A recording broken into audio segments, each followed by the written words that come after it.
Start.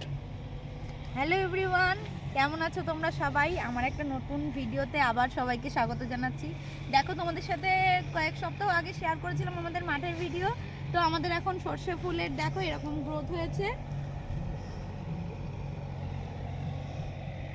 দেখো আমাদের এই ফুল ঝরে যাচ্ছে, এখন এই বীজ ধরেছে, এই কারণে সর্ষে ফুল তুলতে এসেছি। বাড়ি গিয়ে রান্না করব।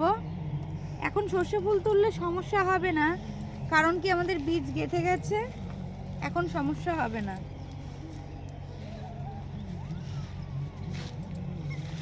এই সর্ষে পাকলে তারপর ঝাড়া হবে।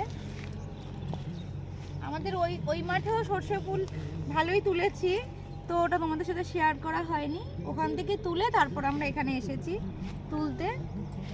এর মধ্যেখানে অনেক রয়েছে, কিন্তু এর ভেতরে যাওয়া যাবে না এখন। এই দেখো আমাদের সাথে আরেকজন সর্ষে ফুল তুলছে। এই যে সর্ষে ফুল কানে গুজে রয়েছে।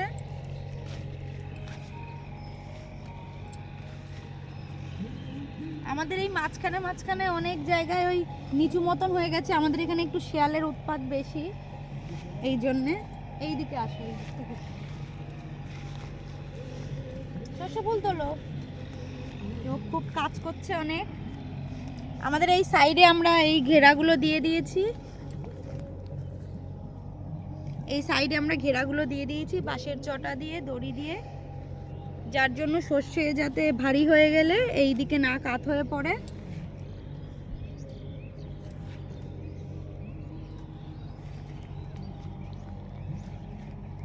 একটু পজ করো, আবার এই দেখো এখন হচ্ছে ধানের সময়, চারিদিকে শুধু ধান ক্ষেত, সবাই ধান চাষ করেছে, আমরাও করেছি, যার ভিডিও আমি দুদিন আগেই আপলোড করেছিলাম তোমাদের সাথে। আবার আমাদের ধান ক্ষেতের মাঠ হচ্ছে ওইদিকে। আমি ওই মাঠে গেলে আবার তোমাদের সাথে আমাদের ধানের কেমন পরিস্থিতি সেটা অবশ্যই জানাবো। চারিদিকে এখন ধান ক্ষেত আর সর্ষে তোলার মতন। আমাদের সর্ষে এখনও তোলার দেরি আছে, এখনও ফুল তেমন ঝরেনি, আরও ফুল ঝরলে সর্ষে পাকবে, তারপর আমরা সর্ষে কাটবো। আর দেখো ও কি করছে, এই যে এই ওরকম করে না, বকা দেবে। এই যে একটু টাটা দিয়ে দাও তো, এই যে এইদিকে তাকিয়ে টাটা দাও। এখনো ব্যস্ত ওর কাজে।